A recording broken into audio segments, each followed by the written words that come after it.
nesse momento, abrir a palavra de Deus em Romanos, na epístola de Paulo aos Romanos, capítulo 13, do versículo 1 ao versículo 7. Vamos ver hoje quais são os deveres que nós, como crentes, temos em relação aos nossos governantes.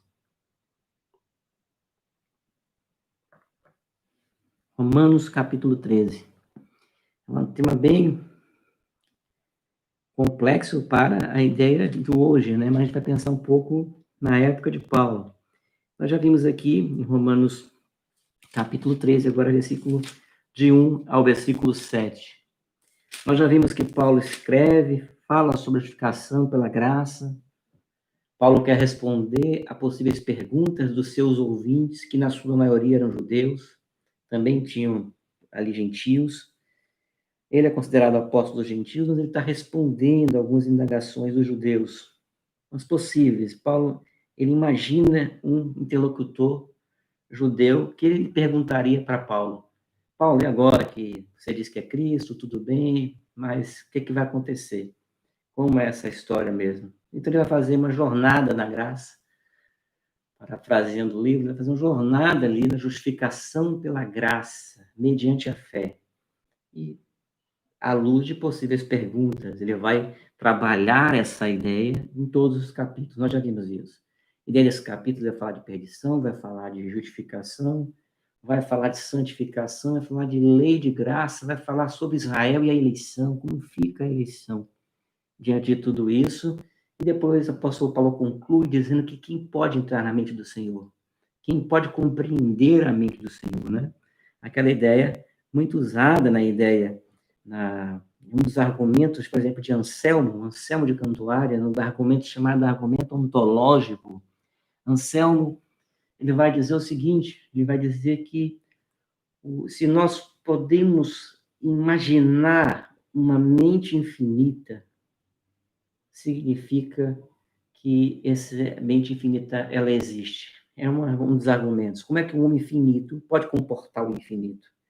E ao imaginar esse infinito, ou seja, um ser maior, superior a este homem, Anselmo vai chegar e vai dizer, olha, por mais que nós entendamos que tem algo maior do que nós, esse algo maior não cabe em nossa mente. Por quê? Porque o finito, que é o homem, não pode caber no infinito.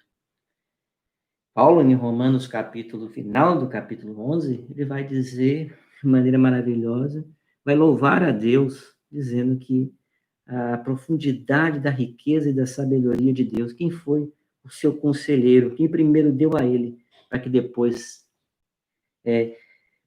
ele devolvesse, né? Quem foi que deu para ele? Então, veja que o texto diz assim, ó, a profundidade da riqueza, tanto da sabedoria como do conhecimento de Deus. Quão insondáveis são os seus juízos, inescrutáveis os seus caminhos. Quem, pois, conheceu a mente do Senhor? Ou quem foi o seu conselheiro? Ou quem primeiro deu a ele para que ele venha a ser restituído? Porque dele, para ele, são todas as coisas. A ele, pois, a glória eternamente. Amém. Esse é o final de Paulo, dessa primeira parte, onde ele vai falar de queda, todo mundo perdido, sem Deus. Não há um justo, não se quer, não há quem entenda, não há quem busque a Deus, Romanos 3, capítulo 9. Depois ele diz, mas esses homens perdidos, tanto judeus como gentios, têm salvação em Cristo, justificado, pois, mediante a fé, temos paz com Deus em Jesus Cristo, Romanos capítulo 5. Depois que ele fala tudo isso sobre, não fique em pecado não, porque onde abundou o pecado, superabundou a graça, então você não pode viver para o pecado, você que já morreu para ele, Romanos 6, versículo 14.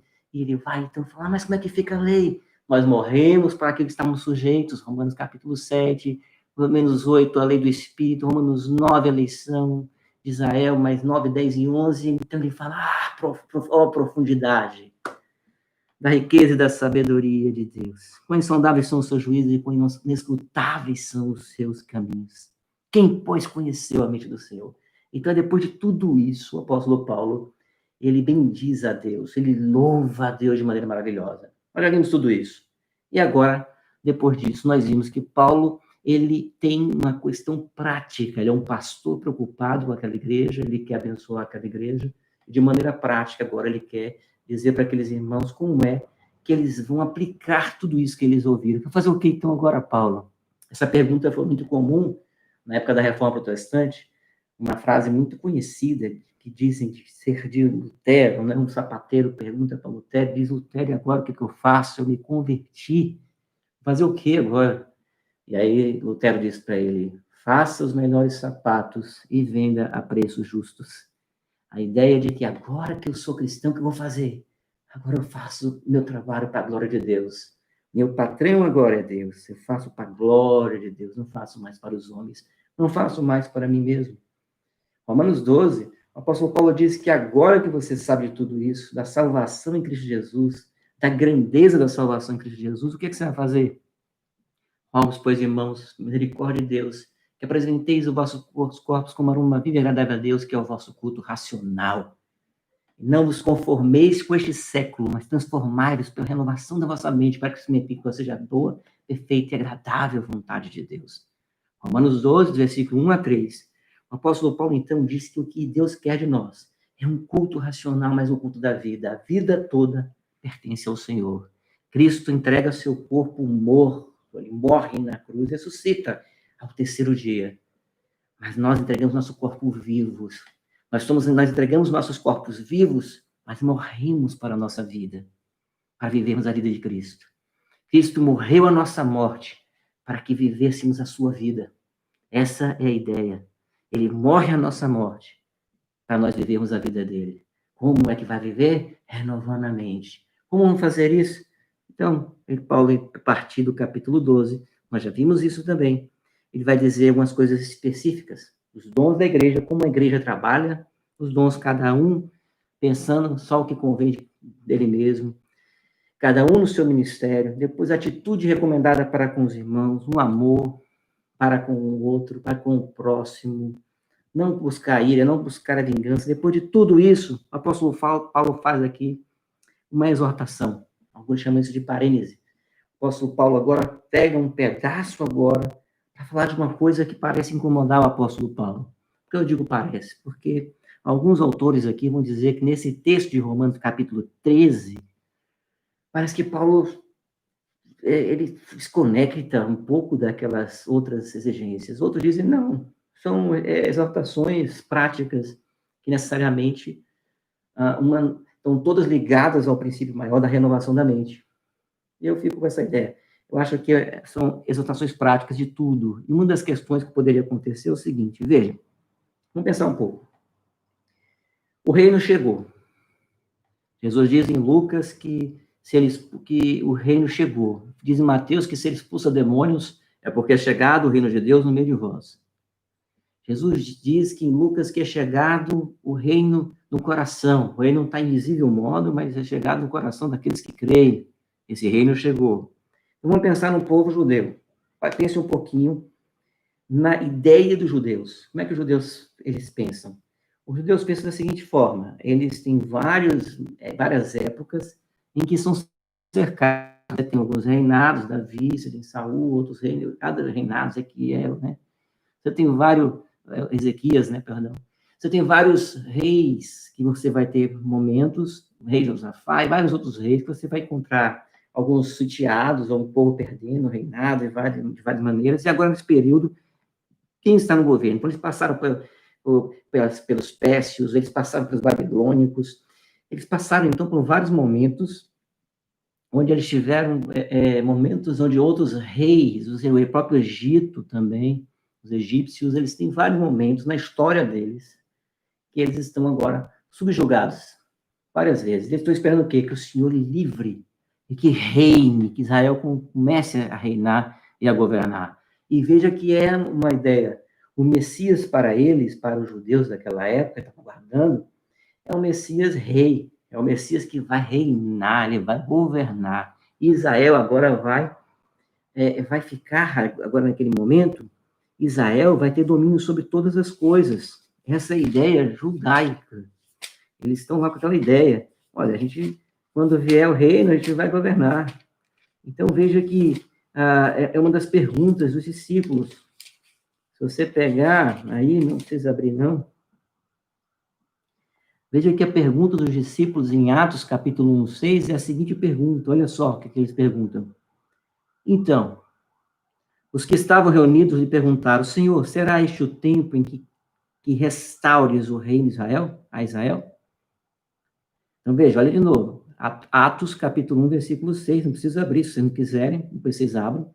Mas diz assim, então, os que estavam reunidos lhe perguntaram, Senhor, será este o tempo em que restaures o reino de Israel? E aí Jesus diz, respondeu-lhes, não vos compete conhecer tempos ou épocas que o Pai reservou pela exclusiva autoridade. E ele fala sobre o recebimento do Espírito Santo. Então veja, meus irmãos, que o que é que está por detrás? O que está por detrás, eles estão guardando o reino, mas Jesus veio, o Messias veio. Em Romanos 5, o apóstolo Paulo usa uma expressão quando ele diz justificado, pois temos paz com Deus, a palavra lá é um hebraísmo, ele está pegando uma palavra shalom, ele está dizendo então que o shalom que estava associado para Israel com a terra, está associado com uma paz, está associado com o reino, Paulo usa essa expressão em Romanos 5, ou seja, aquele shalom que eles estão guardando no tempo messiânico, no tempo que o Messias viria, o Messias significa enviado, aquele que seria enviado, aquele que seria mediador, o mediador que está no meio, né, entre Deus e os homens. Tudo isso eles estavam guardando. E Paulo já vai dizer que chegou em Cristo. Chegado, pois, mediante a fé, tem um shalom.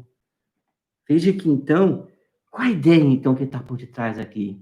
É claro que no coração daqueles leitores, também a questão dos governos humanos estava em jogo. Cadê esse reinado? Se esse reinado é um reinado futuro, é um reinado espiritual, Cristo já está reinando em Efésios, diz que nós já estamos reinando nas regiões celestiais em Cristo, estamos assentados à destra de Deus, junto com Cristo, nós já reinamos. Veja que Pedro diz que nós somos sacerdócios santos, e nós já estamos, então, governando junto com Cristo. Mas é difícil para a gente entender isso, porque a ideia do já ainda não, né? Igreja em Cristo Jesus, o reino já chegou, mas a plenitude do reino ainda há de vir na parousia, ou seja, no retorno de quando Cristo voltar, esse reino vai ser pleno. Então, veja que aqui a pergunta, cadê a autoridade aqui? Como é que fica a autoridade? É muito pertinente. Então, nesse período aqui, eles já tiveram, vai ter o governo de Nero, né? Vão estar ali no ministério ali, Nero com um poder naquele momento, você vai ter Cláudio, né, o imperador, alguns vão falar desse Cláudio, você tem imperadores aqui muito difíceis, o próprio João vai falar sobre isso, sobre quando, mais um pouquinho mais tarde, né, Etíoco, né, tem Epifânio, tem vários reinados aqui, que são déspotas, são governos, são oligarquias, são impérios, imperadores, aqui não tem democracia nenhuma. Aqui são imperadores mesmo, que estão governando e muitos agora estão perseguindo os cristãos. Aqui, se tudo estiver correto na data, alguns colocam aqui essa carta em 52, mais ou menos, até 54 depois de Cristo, 53 por ali, na terceira viagem missionária. Então, você perceba que, nesse momento, o apóstolo Paulo vai ser preso, você vai encontrar Paulo na prisão, depois Paulo vai morrer, e alguns vão relatar essa morte, que Paulo, então, sendo decapitado.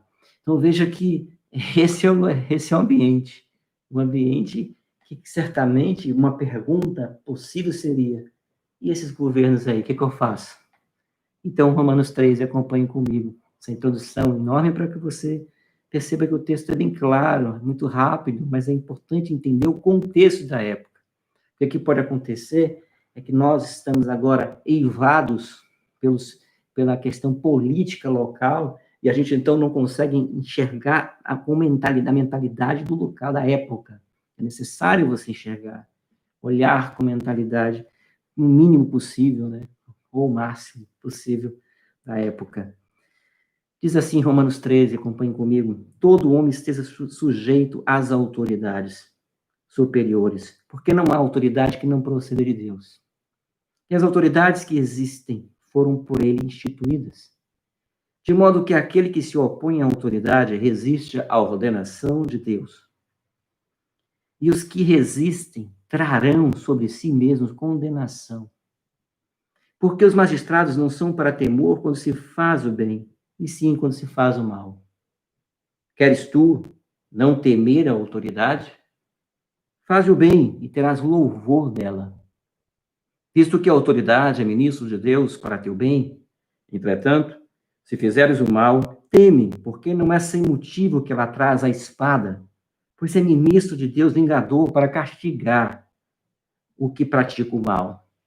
É necessário que lhe estejais sujeitos, não somente por causa do temor da punição, mas também por dever de consciência. Por esse motivo, também pagais tributos, porque sou ministro de Deus, atendendo constantemente a este serviço. Pagai a todo o que lhe é devido. A quem tributo? Tributo. A quem imposto? Imposto. A quem respeito? Respeito. A quem honra? Honra. Veja, meus irmãos, que coisa mais difícil para a gente, né?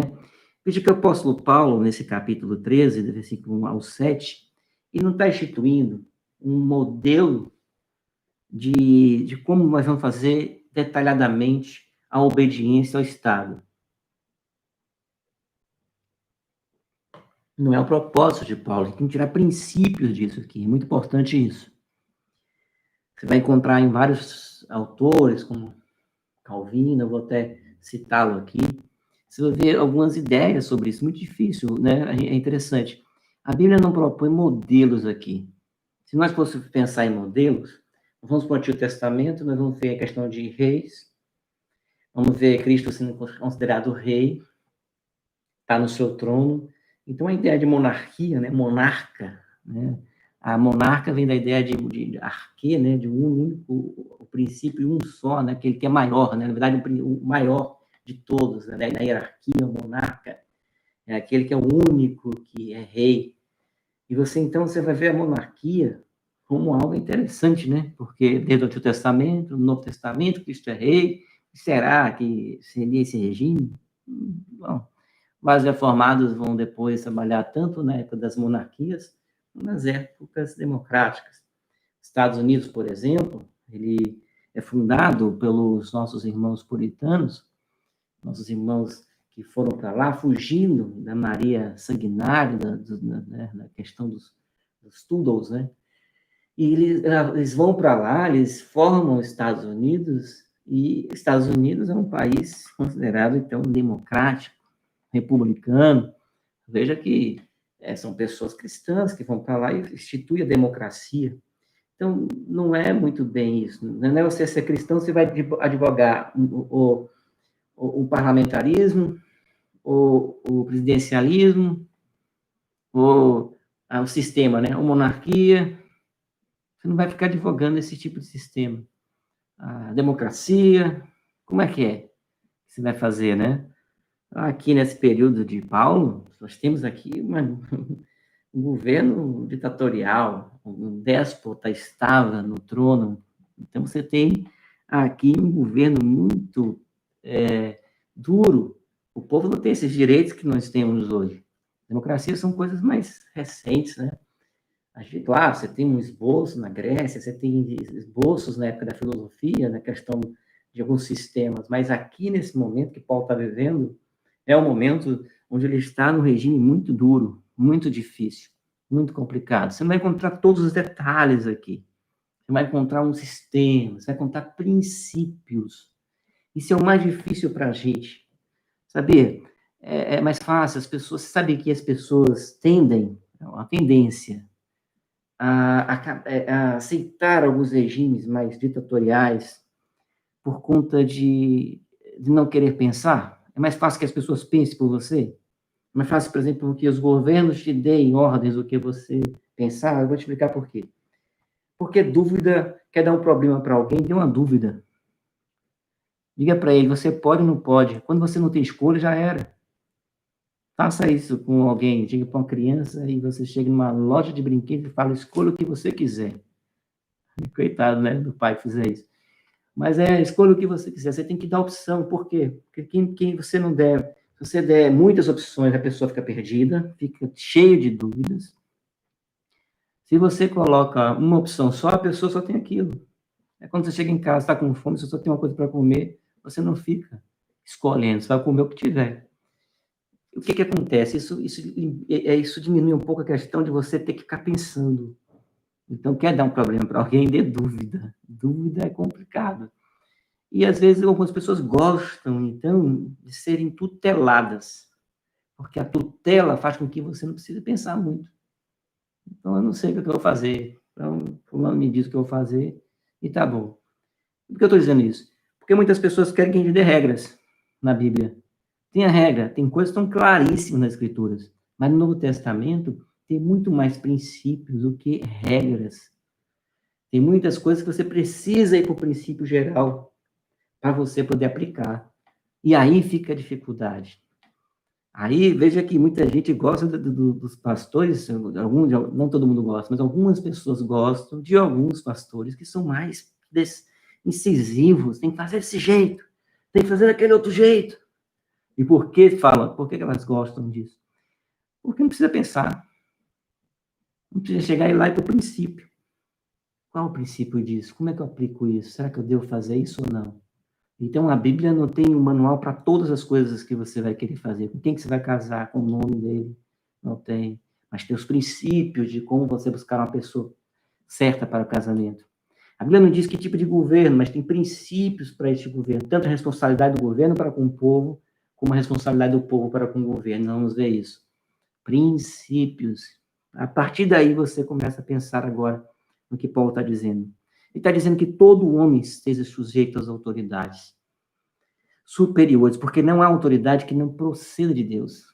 Primeiro passo complicado, ele está dizendo que toda autoridade procede de Deus. Aí você fala assim, tudo bem, beleza, tranquilo, eu já entendo isso.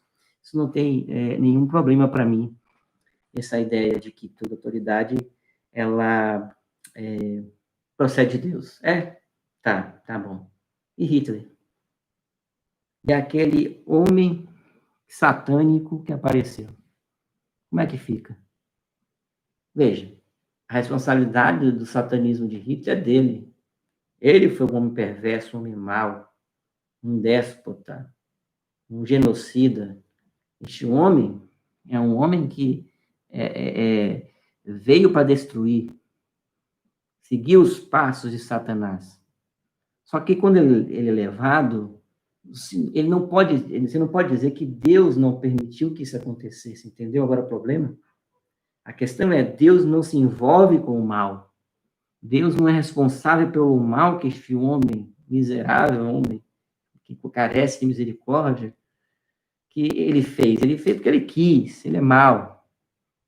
Mas Deus não foi pego de surpresa, estava nos planos de Deus. Talvez para o juízo da terra. Quando Deus, o povo do Antigo Testamento era mais fácil de entender isso. Quando se levantavam reis, entendiam. O Senhor quer punir a gente. O Senhor quer que a gente ore mais. Ele quer que a igreja fique mais na brecha de oração. Ele quer que o povo ore mais. Então, veja uma coisa interessante, irmãos. Vem a pandemia. O que é que Deus quer de nós? Já pensou para perguntar? Já parou para perguntar isso? Ele quer mais que a gente ore mais. Vem decisões totalmente estranhas dos governos, que a gente muitas vezes discorda, seja de qualquer governo federal, municipal, estadual, não importa. Aí você discorda de alguma coisa do governo, de alguma das esferas desse governo. O que é que você vai fazer? Você vai ter que orar, porque essa autoridade que está ali procede de Deus. Judas chega a dizer que alguns que são pessoas alucinadas, que desdenham das autoridades. E ele estava falando, inclusive, de Satanás. Ele disse que Satanás, quando contendia contra o corpo, com relação ao corpo de Moisés, não usou de palavras de blasfêmia, mas disse, o anjo, né, o anjo, quando contendeu com Satanás, diz assim, mas o Senhor te repreenda. E ele fala que muitos são sonhadores alucinados, que não conseguem, que não percebem que as autoridades foram colocadas por Deus para abençoar a terra, para abençoar o seu povo, ou para burilar o seu povo. Deus, ele não tenta o seu povo, ele prova. Quem faz a tentação é Satanás. Tem uma frase que eu gosto de dizer, que é assim, Deus prova o seu povo para ser aprovado. E Satanás tenta para que o povo seja derrubado. A tentação visa a derrota das pessoas. A aprovação visa a aprovação, o burilar de Deus, a transformação de Deus. Então, veja que aqui é toda a autoridade, todo homem tem que estar sujeito a toda a autoridade. Nós estamos vivendo um período de antinomia, onde as pessoas não querem seguir lei. Nós estamos vivendo num mundo que os psicanalistas chamariam de mundo histérico, onde as pessoas difamam os governadores, presidentes, prefeitos, e eu vou dizer a você que é muito difícil mesmo. Eu vou confessar a você que já pequei algumas vezes, viu? Porque você fica olhando assim, não pode, não é possível isso, que essa pessoa está fazendo isso, né? E você fica, e você às vezes peca nisso, você peca nisso. Eu estou falando isso por mim mesmo, tá? Quantas vezes eu me pego e quando eu penso que não, já estou ofendendo algum governante, mas não é uma ofensa criminosa, não. Mas você fica com raiva, né? Não é nenhum crime, é só uma ofensa de você assim, a pessoa é ignorante, né? Essa pessoa está agindo de maneira abobada, coisa desse tipo, tá? Nada além disso. Mas, mesmo assim, você tem que pensar, peraí, calma. É difícil, mas o coração tem que pensar, não, tem que estar sujeito a essa autoridade, está sujeito a essa autoridade.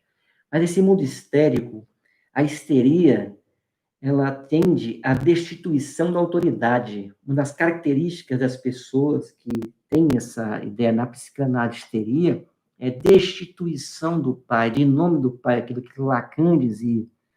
Freud começa com a questão da histeria, mas Lacan diz que o governo, o Estado, ele exerce a função do pai, ele chama de em nome do pai.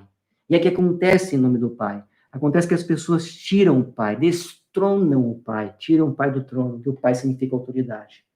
Não é assim que está acontecendo? Veja como as pessoas têm xingado seus governantes recentemente. Veja que coisa esquisita essa campanha contra a polícia. Veja que coisa esquisita a campanha contra o exército, contra os governantes, prefeitos, governadores, ou presidente da república. Não é uma campanha mesmo, não não respeito a ninguém, autoridade nenhuma. Ou Supremo Tribunal Federal, como as pessoas têm perdido o respeito. Aí você fala, peraí, pastor, mas também muitos desses grupos, um aqui, outro ali, indivíduos, não as instituições, mas alguns desses indivíduos têm mostrado que está mal. Então, como é que você faz? Você precisa seguir a lei. Você precisa seguir a lei. Se tem algo errado, busque a lei. Busque o magistrado para resolver as questões. Mas a gente não deve estar xingando. A gente pode, na democracia, você tem direito de protesto, você tem direito de voz, mas com respeito. Essa linha que é difícil, do respeito. A linha é tênue, onde há um requerimento democrático real e o respeito, onde essa linha é muito difícil, é muito tênue. Muitas vezes eu extrapolei essa linha e você extrapolou essa linha, com certeza. Por quê? Porque a gente fica zangado e a gente, então, acha que tem decisões, de modo geral, seja de qualquer área, qualquer esfera, de indivíduos que estão ali, que você fala assim, onde é que está a lógica disso? Na semana mesmo eu fiquei pensando nas decisões, eu falei, não, que lógica é essa? É claro que muitos governantes e pessoas de várias áreas, seja de área militar, área estadual, federal, qualquer área, podem ali, tem indivíduos que estão sendo usados realmente. Usados são pessoas, às vezes, que não creem em Deus e pessoas usadas por Satanás mesmo, tá? Não é isso que a gente está dizendo, não é uma ideia de você não ver e não perceber isso. É como você lida com o mandado de Deus, o princípio bíblico, e ao mesmo tempo você exercer a sua função como cidadão, é a dificuldade, exercer sua função como cidadão, e ao mesmo tempo lutar pelas questões bíblicas, pela justiça que vem da Bíblia. Olha como é difícil. Não é difícil? É difícil. Eu confesso que é difícil. Por quê? Porque a Bíblia nos dá princípios. Não diz, é assim, até aqui, não, tá. Daqui a pouco a gente vai mostrar um pouquinho, algumas ideias sobre isso, lá no finalzinho das aplicações, tá? Mas veja o que ele diz. Vamos continuar. Nesse mundo histérico, então, destituição da autoridade, destituição da figura paterna, não é assim? que é em termos psicanalíticos, tá? Quem estiver ouvindo aqui entenda, isso é no sentido do limite, função. Você destitui a autoridade, o limite, você destitui, você não quer seguir limites, você não quer seguir regras. Tá? Um lugar sem regra é um lugar sem limite, deixa as pessoas confusas, inseguranças. Deixa eu falar você que papai está aqui, mamãe, papai, você que tem filho, tá? Você que pode ser tio ou avó, né, que cria um filho, que cria uma criança.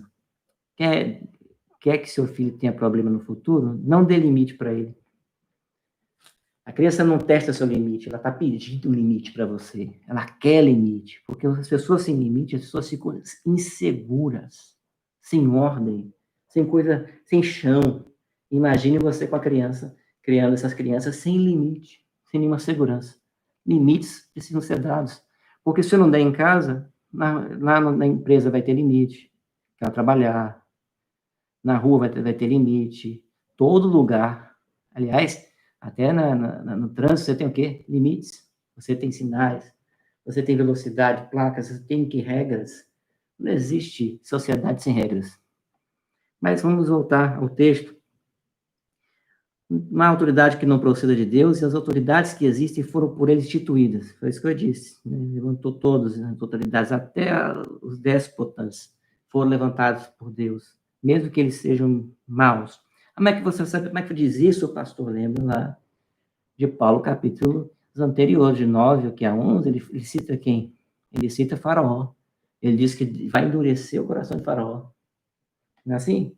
Lá ele cita Êxodo, lá em Romanos ele está citando Êxodo, Romanos 9, ele diz assim, olha, eu vou endurecer o coração de Faraó, ele não vai libertar. Se Deus não é rei, não reina sobre todos os reis, a gente está perdido. É um mundo sem governo, sem nada. A gente não tem a quem recorrer. Imagine você estar aqui, ver os homens falhando, ver tantos regimes. Olha a história da humanidade. Veja a história dos déspotas, dos reis, dos governantes, imperadores, presidentes. Quantos surgiram ao longo da história? Pessoas más, pessoas que matavam aos milhares, sem pena, sem piedade, sem nada. Você recorrer a quem? Imagine uma sociedade toda destruída. A quem você vai recorrer? Quem é que você vai buscar? Imagine, vai buscar o quê? O próprio judiciário deles, falando do passado. Imagine na época de Mao Tse Tung, comunismo ferrenho, as pessoas morrendo. Mussolini, na época do fascismo, as pessoas lá morrendo. Nazismo, as pessoas morrendo. Você vai buscar quem? E próprios impérios na época dos judeus, os assírios, que naquela época violentos. Como é que você vai buscar quem naquele momento? Eu olho para o céu e busco de onde virá meu socorro. Olho para os montes. De onde vem o meu socorro? Meu socorro vem do Senhor, que fez os céus e a terra. Onde vem meu socorro? Do Senhor que fez os céus e a terra. O que está querendo dizer ali, o salmista? Erga os olhos para os montes e pergunto, né? De onde virá meu socorro? De onde virá? Ele vem de Deus, porque ele reina sobre todas as coisas. Então, todas as autoridades, querido, foram instituídas por Deus, mesmo que elas sejam, muitas vezes, levantadas para provar o seu povo, mesmo que o povo passe por disciplina também, muitas vezes é levantado para disciplinar o seu povo, porque o povo está em pecado. De modo que aquele que se opõe à autoridade, versículo 2, resiste à ordenação de Deus. Olha só a palavra. A ordenação de Deus é decreto. Deus decretou. Então, quem resiste à autoridade humana está resistindo a quem? Ao decreto de Deus. Ó, eu não sei de que lado político você está. Mas veja só. Seja da linha que você goste, que esteja no poder hoje, seja em todas as esferas, ou não, você precisa estar submisso à autoridade, entendeu? Dificuldade. Então, veja, possa ser de esquerda, se você é de direita, se você é de centro, se é de cima, se é de baixo, né? Aquelas coisas, aquelas ideias, né? Não importa. O importante é que você entenda que quando essa pessoa estiver lá, ela é uma autoridade, você tem que respeitar.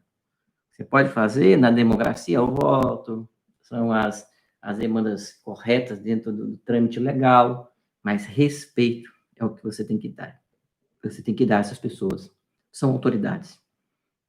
E os que resistem trarão sobre si mesmo condenação. Olha só, presta atenção, vai trazer condenação para si mesmo. Você está trazendo condenação para você mesmo. Por quê? Porque os magistrados não são para o temor. Versículo 3. Quando se faz o bem. Aqui, o apóstolo Paulo está dizendo assim, quando você faz o bem, quando você está fazendo o que é correto, tranquilo, não tem problema nenhum. Não vai ter problema nenhum para você. Tá tudo certo. E sim quando você faz o mal. Então, se você faz o mal, aí complica. Você faz, né? Pedro chega a dizer assim, ó, ninguém seja acusado por ser ladrão, bandido, né? Mas se for por causa do Senhor, tudo bem. Se for por causa do nome de Cristo, você vai glorificar a Cristo. Mas se for porque você fez coisa errada, então você tem que pagar o que você fez de errado.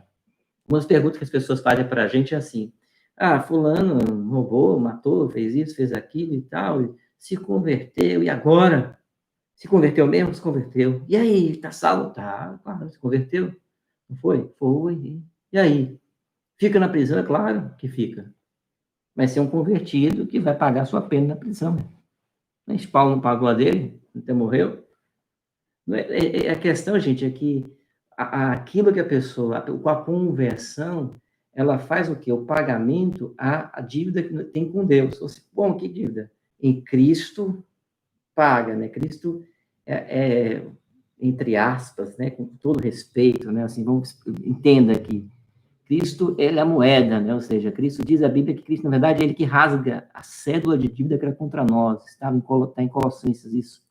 Ele rasgou o escrito de dívida que era contra nós. Então, Cristo pagou, né? Vamos falar assim que é melhor.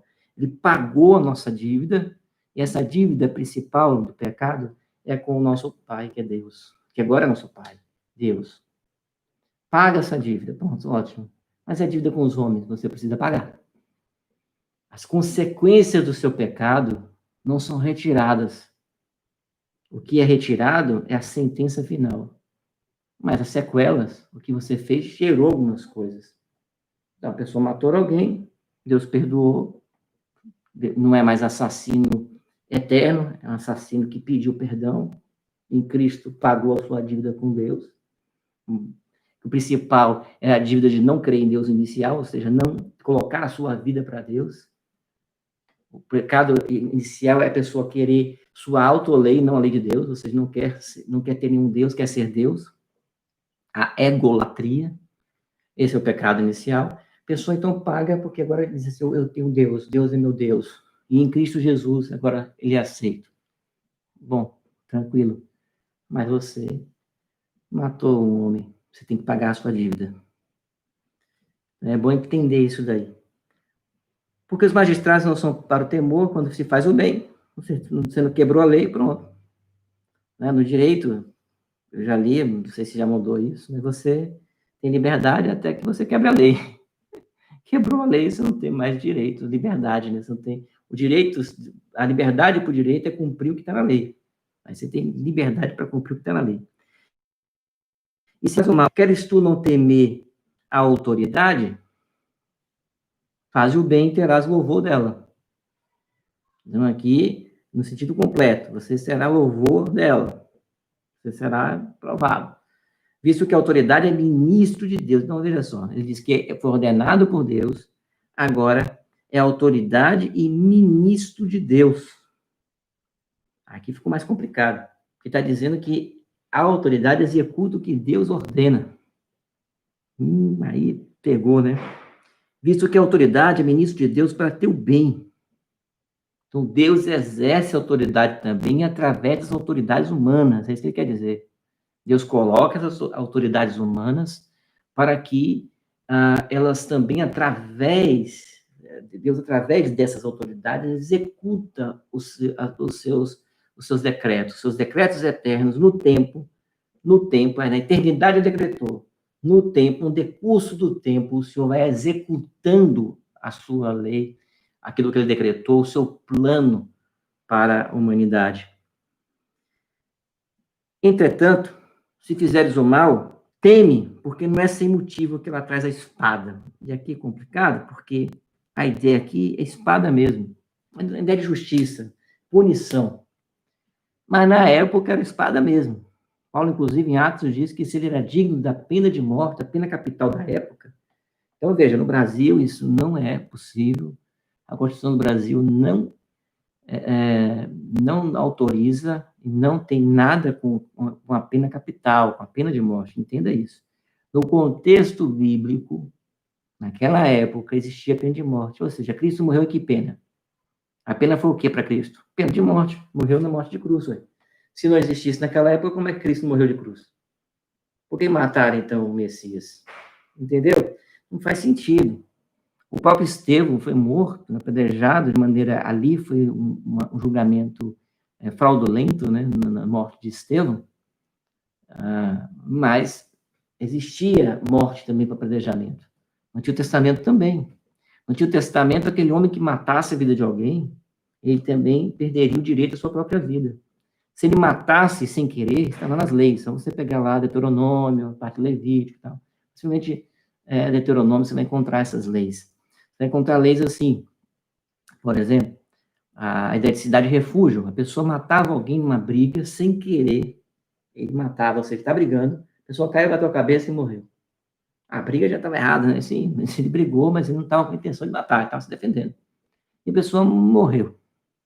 Quando essa pessoa morre ali, no Antigo Testamento, ela morreu sem querer, essa pessoa que matou sem querer era levada para uma cidade refúgio, uma cidade distante, para que as outras pessoas não matassem ela. Isso daí, hoje, seria comparado àquilo que é chamado de crime culposo, que é sem intenção de matar. Não houve intenção de matar, até por acidente. Aquelas mortes por acidente. Mas aquele que matasse, querendo matar, ele queria matar mesmo, ele então era sentenciado à morte. Por quê? Porque na ideia do Antigo Testamento existia uma ideia de retribuição. Você tinha uma ideia de que você roubou, você tinha que, na hora que você roubava alguma coisa, eu já até expliquei isso algumas vezes na igreja, você roubava, vamos lá, um burrinho, um burrico, uma mula, de alguém naquela época, e depois encontrava, olha, foi você que roubou a mula, beleza, tudo bem, então devolve a mula. Não, não só a mula, não. Essa mula era usada para trabalho, então você vai ter que dar 2 mulas. Por quê? Porque você impediu que aquela pessoa trabalhasse. Então, você tem que dar 2 mulas. Hoje, no direito, fazendo uma ligação, né, uma lógica, seria a ideia do lucro cessante. Ou seja, quando a pessoa é impedida de ganhar dinheiro com aquele trabalho que ele estava tendo, ele ficou sem objeto e ficou também sem a possibilidade de fazer dinheiro, trabalhar para ganhar o seu sustento. Então, veja que isso no Antigo Testamento era a ideia de retribuição. Então, você tinha que ter equivalência. Mas se a pessoa não tinha dinheiro, não tivesse dinheiro, a pessoa, ela ficava escrava. Mas a escravidão não é a mesma coisa da nossa escravidão no Brasil, ou a escravidão que já teve nos Estados Unidos e outras regiões da Europa, nada disso. A escravidão naquela época era trabalho, você tinha que trabalhar até pagar a dívida. Pagou a dívida, pronto, você estava livre daquela obrigação. Tá? Não existiam essas cadeias, né? A pessoa tinha que pagar. Né? É interessante que hoje o bandido rouba a pessoa, vai para a prisão e a gente lá vai pagando tributo para poder ele ficar na prisão. A gente está pagando para ele ficar na prisão, sociedade, né? A sociedade paga para ele ficar lá. Não existia essa ideia naquela época. Naquela época, a ideia é que ele vai ter que devolver o que ele fez. E se ele roubou muito, vai ter que devolver muito. A sociedade vai ter que trabalhar para poder retribuir. Então, essa retribuição era o sentido bíblico. Então, veja que quando Paulo fala de espada, o que acontece? O que é que vai trazer, naquela época, a ideia? Se você, por exemplo, matou alguém, como é que você vai retribuir alguém sobre a vida? A ideia no Antigo Testamento, Gênesis, capítulo 9, versículo 6, o texto bíblico diz o quê? Aquele que tirar a vida do homem, pelo homem será tirada a sua vida. A ideia de... Por quê? Qual o princípio de Gênesis? Porque o homem foi feito à imagem de Deus. Ninguém pode tirar a vida de ninguém. Ninguém tem esse direito. Então, se a pessoa pegou, usurpou o direito de Deus, porque é Deus que dá os nossos dias, né? Se a pessoa quis matar a outra, assassinou a outra, agora ela perdeu o direito da própria vida. Isso no Antigo Testamento e no período aqui que Paulo está vivendo, existia a pena capital, tá bom? Então, entenda, no Brasil isso não existe, então a discussão, algumas pessoas trazem, para o Brasil, esqueça essa discussão totalmente boba, perdão, a palavra, por que boba? Porque não tem na Constituição brasileira, não pode, não existe, você ficar divulgando esse tipo de coisa, você vai trazer problema para a sua vida, porque não tem nada a ver. O que acontece aqui, então, Paulo está falando do extremo. Você vai receber a espada de todos os sentidos. Se é uma pena em Roma já existiam as cadeias, agora já tem prisões domiciliares em Roma. Paulo foi preso em uma delas. Aqui já começa a ideia de prisão. Vai ser prisão, vai ser uma pena, até a última instância naquela época, que era a morte. Então, essa é a ideia aqui do texto. Espero que fique bem claro aí, para que ninguém deturpe aquilo que está sendo falado aqui. Mais uma vez, entenda que no Brasil não existe isso, a Constituição veda, é impossível isso. É o contexto do apóstolo Paulo em Roma. Pois é ministro de Deus, vingador. Olha só, o que a autoridade é? A autoridade foi ordenada por Deus, é ordem de Deus. A autoridade é o que agora? É autoridade mesmo, já está dizendo, né? Ela é ministro de Deus. E é ministro de Deus o quê? Vingador, que exige a condenação. Aquele que busca a condenação. Seria aquele que vai executar aqueles ditames de Deus, a lei de Deus, vai executar a lei para castigar o que pratica o mal. Está vendo? Então, um cristão nunca é contra a lei. Então, se você quiser, por exemplo, entender questões de regime, regime tal, ser liberal, conservador, não sei o quê, essas questões que estão depois das escrituras, a escritura que deve reger a forma que você vai abraçar. Não é o contrário, você não abraça uma forma para depois buscar nas escrituras. Veja a seguinte questão. Como é que é a ideia? A escritura, então, faz o seguinte, você chega e pensa, bom, esse regime, ele obedece à lei, ele é favorável que leis sejam cumpridas, sejam executadas, então, da Bíblia, então, já tem alguma coisa semelhante ao que eu quero pegar. Então, isso é importante. Veja que a Bíblia, então, é a favor de castigar que aquele que pratica o mal, é a favor de penas, que as penas existam, que as pessoas paguem pelo que eles fizeram. Então, veja, é esquisito, estranho um cristão não querer que as pessoas paguem pelo que eles fizeram. Fez coisa errada, tem que pagar. Tem que pagar pelo erro. É muito esquisito cristão defender a ilegalidade.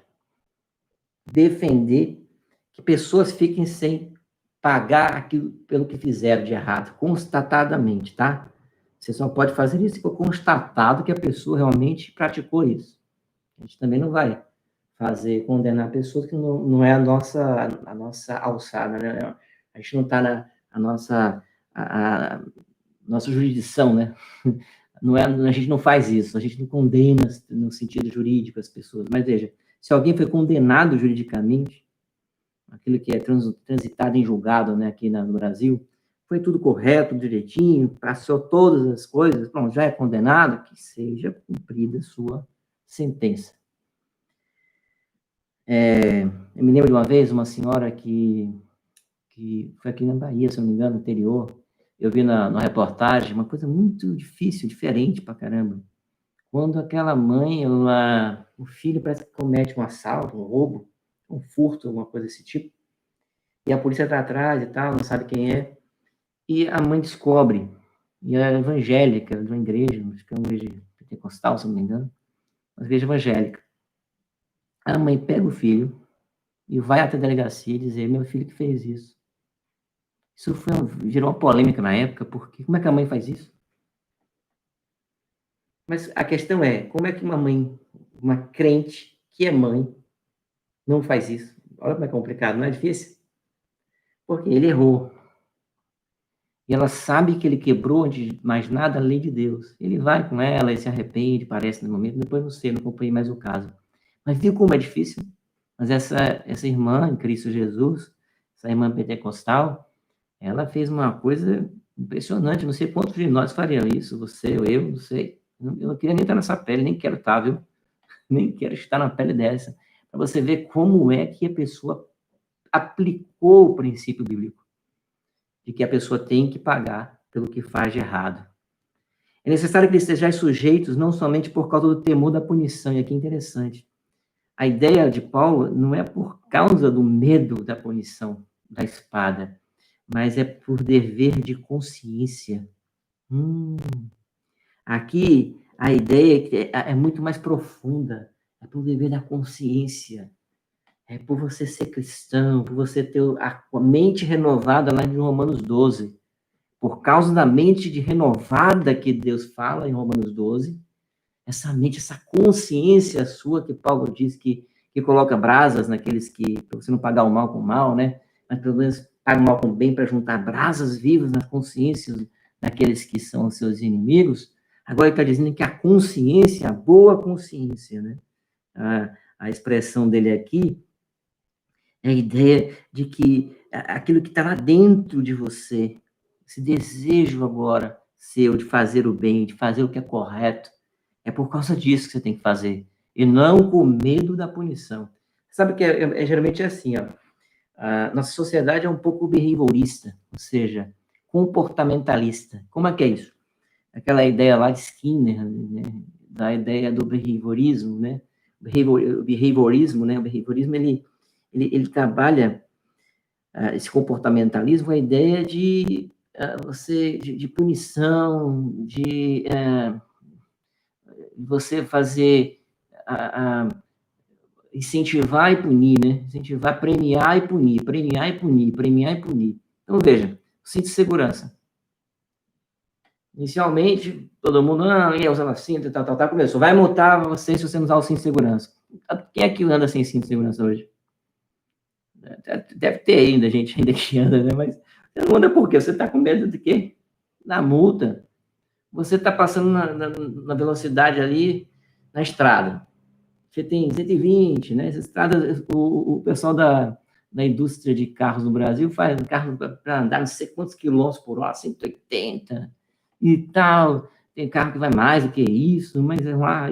E aí, o que é que acontece? As estradas 100, 120, eu nem sei se tem 120, que eu não me lembro, mas é 100, 120, vamos lá. Aí você chega e fala assim, tá andando na estrada, tá lá na estrada, doido para chegar no local que você vai, e aí o que você faz? Você olha assim, será que tem algum fotossensor aqui?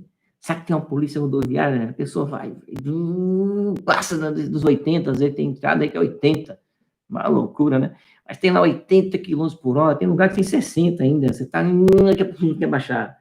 Por quê? Porque você está com medo de quê? Você está com medo da punição, você está com medo de mexer no seu bolso. Então, essa ideia é uma ideia behaviorista, uma ideia de psicologia comportamental. Pessoas que não gostam de psicologia são manipuladas, né?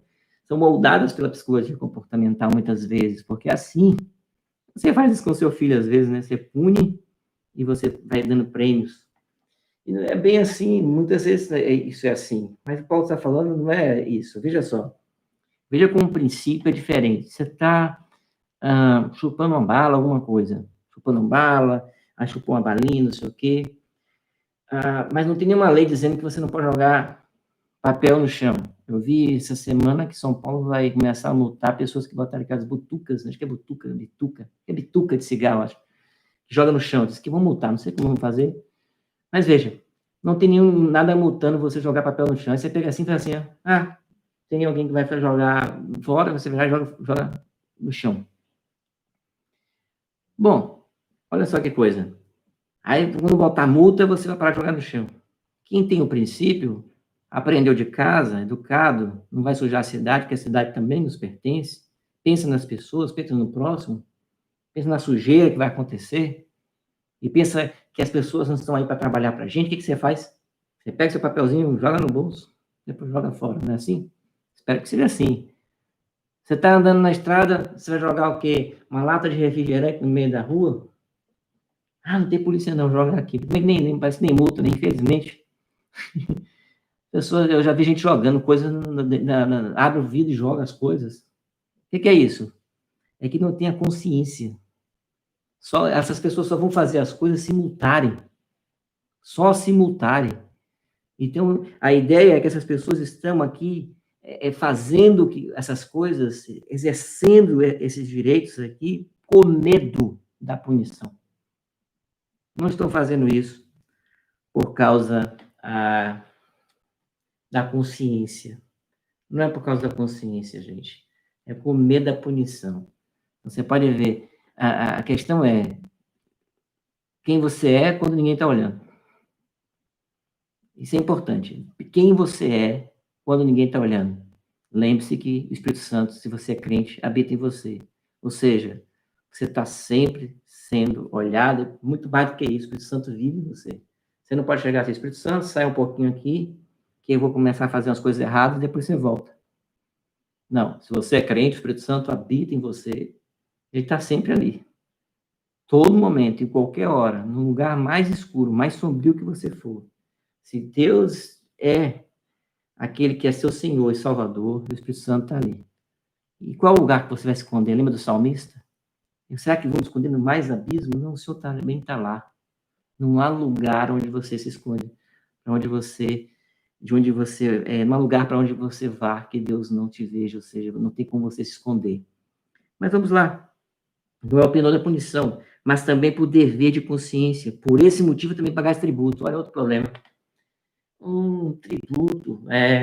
Mas Paulo está fazendo aqui, dizendo que nós temos que ter uma sociedade estatal, cheia de tributos, que o Estado tem que cobrar 30%, 40% de tributo. Não, Paulo não está advogando o sistema de governo. Ele está falando que naquele governo, na época, que cobrava tributo, era necessário que aquelas pessoas que estão sendo cobradas que paguem os seus tributos.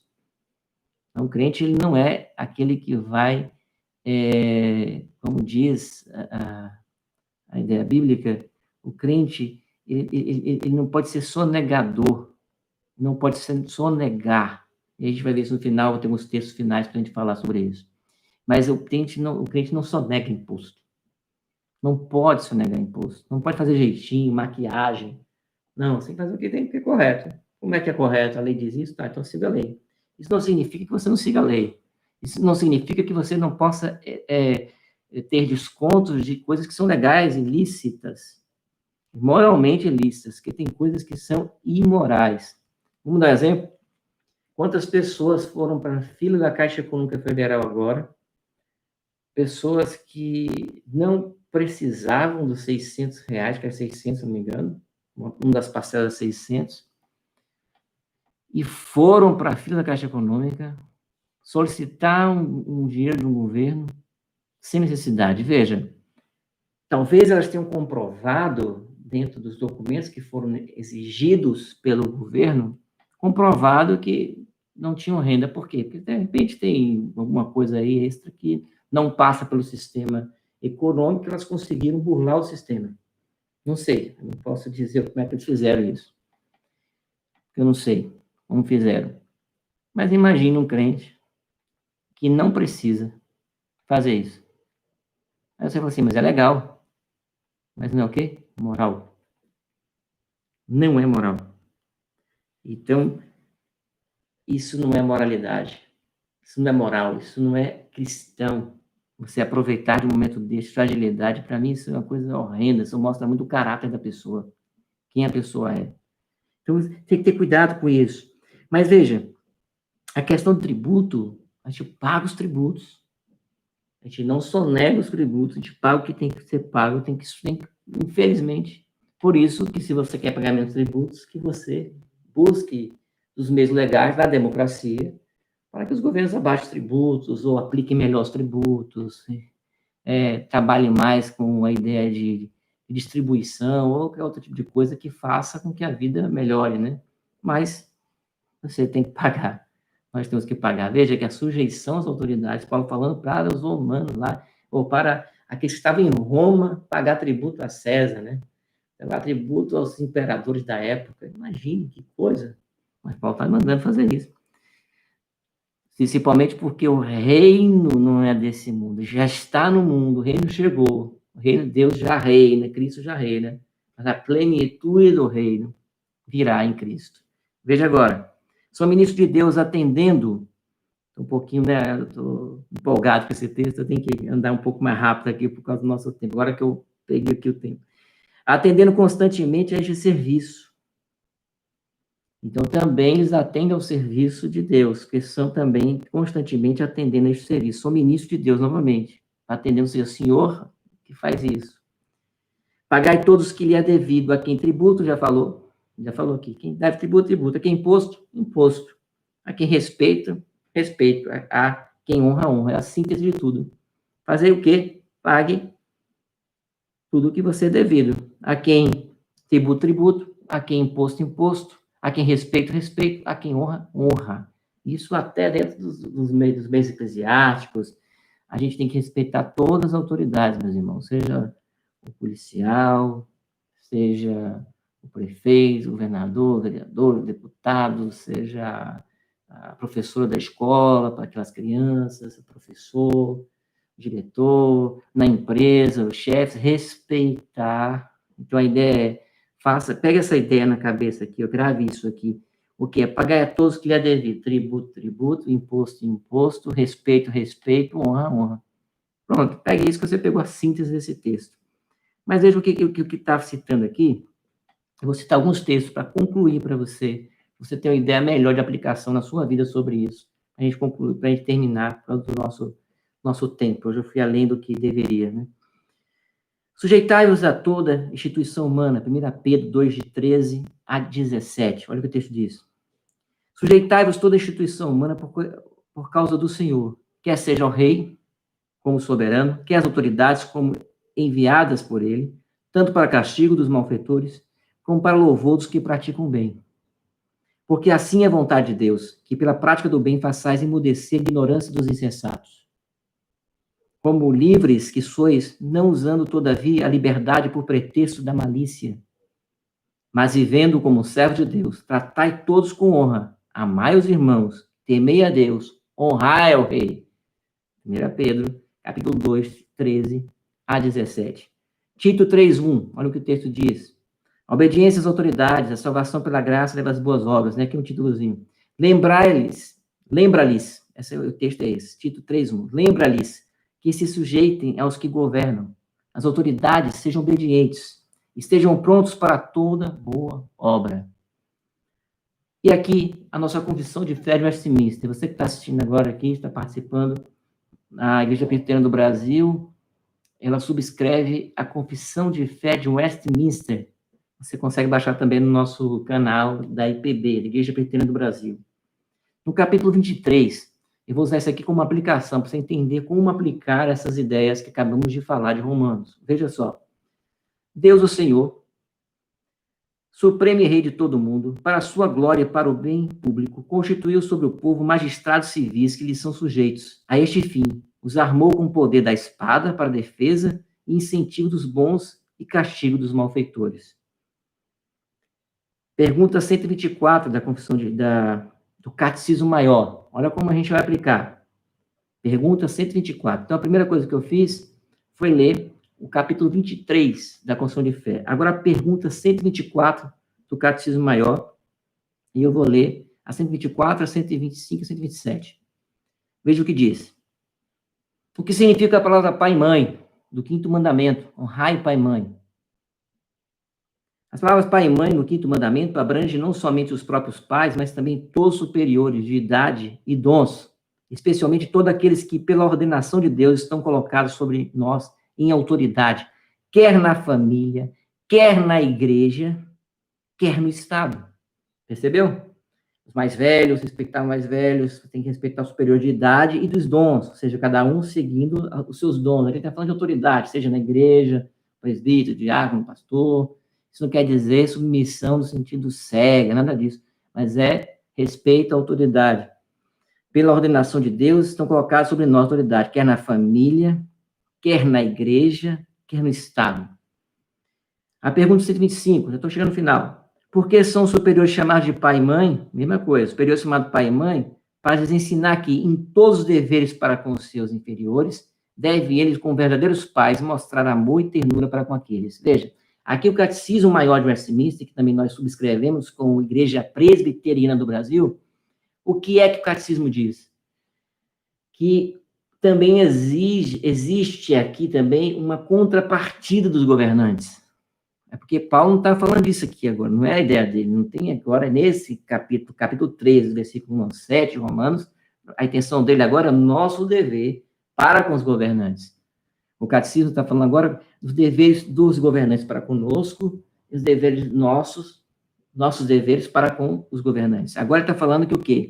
Chama de pai e mãe as autoridades para que eles saibam que tem que zelar, eles têm que cuidar, conforme as suas diversas relações, e para levar os inferiores a cumprir os seus deveres para com seus superiores, pronta e alegremente, como se estes fossem seus pais. Por isso que a ideia de pai, né? Eles são nossos pais, esses líderes são pais para nós, né? Em que sentido? De autoridade. E no sentido de cuidado. Eles têm que cuidar da gente. Pergunta 127. Qual é a honra que os inferiores devem aos superiores? É toda devida reverência sincera, em palavra, em procedimento, a oração e as ações de graças por eles, a imitação de suas virtudes e graças, a pronta obediência aos seus mandamentos e conselhos legítimos, a devida submissão às suas correções, a fidelidade, a defesa da honra deles, a manutenção de suas pessoas, mantê-los e autoridade, conforme os seus diversos graus de natureza, de suas posições, suportando suas fraquezas, vai suportar as fraquezas dos líderes, olha só que coisa grande isso aí, e encobrindo-as com amor, para que seja uma honra para eles e para o seu governo. Se está na pergunta 127, eu quero que você leia depois. Você vai entender o que é quais são os deveres, se você baixar esse aplicativo do Catecismo Maior de Westminster, ou Símbolos de Fé da Igreja Presbiteriana do Brasil, tá? E, meus irmãos, por último, eu termino com a pergunta 128, que diz o seguinte: quais são os pecados dos inferiores contra os seus superiores? Qual o pecado que eu e você podemos fazer com os nossos superiores e quebrar aqui os princípios que Paulo falou? Os pecados inferiores contra os seus superiores são toda a negligência dos deveres exigidos para com eles, a inveja, o desprezo e a rebelião contra suas pessoas e posições, em seus conselhos, mandamentos e correções legítimos, a maldição, a zombaria e todo o comportamento rebelde e escandaloso que venha a ser uma vergonha e desonra para eles e para o seu governo. Viu como é difícil? Muito difícil, né? Graças a Deus que Deus nos deu o Espírito Santo. Então, para que você tenha aí se você quiser gravar aí, Confissão de Fé de Westminster, capítulo 23. Confissão, Catecismo Maior de Westminster, pergunta 124, 125, 127 e 128. Viu, meus irmãos, como é difícil? Como é que eu vou fazer isso? Como você vai fazer isso? Renovando a mente. Entendendo que a autoridade foi dada por Deus. Imagine para aqueles irmãos em Roma ter que se submeter a tanta coisa errada, tanta coisa complicada. E qual o limite da nossa obediência? Nosso limite está na questão da Bíblia. Nosso limite está que importa obedecer a Deus e não aos homens. Paulo já falou isso em Romanos. Paulo chega a dizer, seja Deus verdadeiro, todo mundo mentiroso, né? Em outro contexto, mas a ideia é de que você precisa agradar a Deus e não aos homens.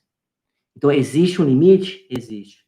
Quando essas autoridades, elas interferem na questão da nossa adoração a Deus, no sentido de que está entre Deus, elas querem que a gente faça um pecado, que a gente cometa algo contra Deus, nós ofendamos ao Rei dos Reis. Então, a gente olha para eles e diz, isso a gente não pode obedecer. Que importa agradar a Deus do que os homens. Esse é o limite. Então, cuidado com a sua boca, o que você fala contra essas pessoas. Ore por elas. Ore.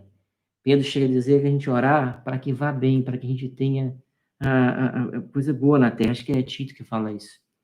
Ore, porque se você não orar, a gente vai ter situações difíceis aqui na terra. Então, a ideia bíblica é ore para que você viva bem. Olha só que coisa, a gente tem que orar para as autoridades que a gente viva bem. Então, veja a confusão que está no Brasil.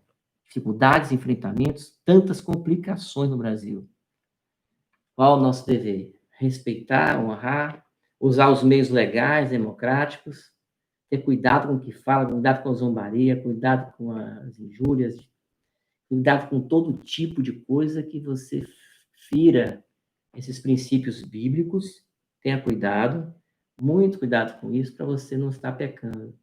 E qual é, então, a sua resposta? Ore. Ore a Deus. Ore. Exerça a sua cidadania com responsabilidade dentro do princípio maior, que é a Bíblia.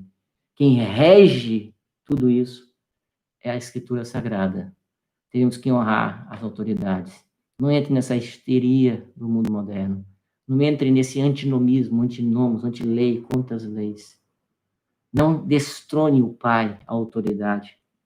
Não retire, respeite as autoridades da sua casa, da sua família. Respeite os seus pais, respeite os mais velhos. Honre seus professores, honre seus diretores, seus chefes de trabalho. Por mais que em momentos você tenha tanta, se venha indignação, venha alguma raiva, a única forma de você desobedecê-los é se eles começarem a mandar você a desobedecer a Deus. E aí não. Aí você tem um limite. Que Deus renove a nossa mente. Esse é um dos textos, para mim, muito complexos. Sabe por quê? Porque a gente, muitas vezes, nesse mundo político, nessa loucura que anda o mundo todo, não só o Brasil, você fica, às vezes, pensando em tantas coisas, e você olha tantas coisas que você não concorda. Mas o meio de você fazer não é um meio da forma que as pessoas fazem. Nós não somos chamados para sermos iguais ao mundo, mas para transformarmos o mundo pela renovação na nossa mente. Deus nos chamou para isso. Transforme o mundo, renovando a sua mente. Honre as autoridades. Resgate esses princípios de respeito às pessoas. Respeite toda autoridade, seja militar, seja civil, seja religiosa, seja legislativa, executiva, judiciária. Vamos resgatar o respeito às autoridades. Nossa forma, nosso regime democrático, o regime de Paulo era império, não era eleição, não era nada disso. Quer mudar alguma coisa? Passa nas eleições, escolha seus candidatos, com liberdade que você tem. Todos nós somos livres para escolher quem quisermos e da forma que nós pensamos. Mas os princípios que nos governam em tudo isso não é o princípio da rebeldia, da rebelião, é o princípio de Deus. Respeitar a autoridade, porque elas são ministros de Deus. Que Deus assim te abençoe, te guarde, te proteja. Proteja o meu coração e o seu coração. Tem sido muito difícil a gente conseguir, nesse período de tanta loucura, a gente permanecer com a mente sóbria. Mas a sobriedade não é de uma lucidez humana, é da lucidez do Espírito. E esse é o meu desejo para você. Que Deus te dê lucidez do Espírito Santo, para que você haja, que você tenha seu coração. Vamos orar. Senhor, nosso Deus e Pai, que texto difícil para nós, Senhor. Ainda mais nesse período, crise mundial, contendas, tantas coisas que nós, inclusive coisas contrárias à Tua palavra, muitas coisas, ó Deus, que são claramente contra o Teu Evangelho.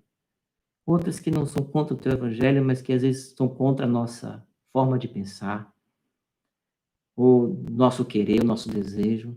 Mas o Senhor nos chama para termos obediência, Senhor, às autoridades. Por isso, purifica os lábios da Tua igreja, a igreja no Brasil. Que cada um de nós pensemos 1000 vezes, ó Deus, milhares de vezes, antes de falar qualquer coisa. Começar por mim e pelos irmãos que estão aqui. Por esses irmãos que estão, nesse momento, assistindo e participando desse momento. Que eles, ó Deus, purifiquem seus lábios. Que eles, ó Deus, assim como o apóstolo Paulo, quando estava, ó Deus, falando e ele percebeu que estava falando diante de uma autoridade, ele pede, ó Deus, ele para de falar e sabe que está falando, ó Deus, contra uma autoridade, ele mesmo recua E recuemos, ó Deus, se há aqui pessoas pecando nisso, difamando, desonrando as autoridades, que o Senhor, Deus, retire do coração essa desonra. Dê sabedoria à tua igreja. Dê sabedoria aos irmãos que estão aqui. Que sejamos os melhores filhos, obedientes aos nossos pais. Que sejamos, ó Deus, melhores cidadãos, obedecendo às autoridades, melhores alunos, melhores patrões também, melhores chefes, em todas as áreas, Senhor. Que o Senhor recupere nossas vidas. Que sejamos guiados pelo Teu Espírito Santo. Uma consciência que é cativa ao Teu Espírito e não cativa a este mundo, Senhor. Oramos pelos governos do Brasil, pelo governo do Brasil. Oramos desde o executivo, o legislativo e o judiciário. Por todos eles, ó Deus. Oramos pelo governo estadual, pelo municipal, todas as casas, todas as hierarquias. Oramos, ó Deus, pelas nossas polícias militares, Polícia Federal, Civil, a Polícia, ó Deus, Municipal, a Polícia, ó Deus, Militar, o Exército, todos eles, Marinha, Aeronáutica, também, Senhor, o Exército e a Marinha e a Aeronáutica, tudo que compõe as Forças Armadas Brasileiras. Oramos, ó Deus, pelos nossos professores, aqueles que nos ensinam. Oramos, ó Deus, pelos aqueles que são chefes, que estão aqui, e todas as áreas de maneira irrestrita. Que tudo aquele que for autoridade sobre nós, seja eclesiástica, seja civil, seja militar, qualquer uma, que tenhamos no nosso coração o respeito e a consideração. Caso essas autoridades estejam em desacordo com a tua palavra, desacordo com as questões legais, que exerçamos a nossa função de maneira correta, de maneira bíblica e de maneira cidadã. Isso é o que nós te pedimos, no nome santo e amado do teu Filho Jesus Cristo. É em nome dele que nós oramos. Porque Cristo Jesus, Senhor, nós sabemos que ele é o Supremo Rei. E que, por causa de Cristo e na mediação dele, tudo que nós vamos fazer aqui, Senhor, é na expectativa que esse reino puro, esse reino pleno e completo, só teremos nele, em Cristo. Por isso, ó Deus, nós oramos. Enquanto esse mundo estiver com reis humanos, com gente pecadora, esse mundo passageiro, que nós tenhamos o coração guardados em Ti. Para que, ó Deus, aquele grande dia, aquele grande momento, quando da plenitude do Teu reino, só o Senhor e Salvador Jesus Cristo vai reinar perfeitamente. E ali, Senhor, nós sabemos que a nossa obediência, com certeza, Senhor, será pura e restrita. Por isso, Deus, neste momento, enquanto esperamos esse reinado pleno, o Senhor que já reina, mas plenamente reinará, que o Senhor nos dê um coração, ó Deus, servil, um coração de servo e uma mente transformada pelo Teu Espírito Santo. É que nós oramos em nome e por amor de Jesus Cristo.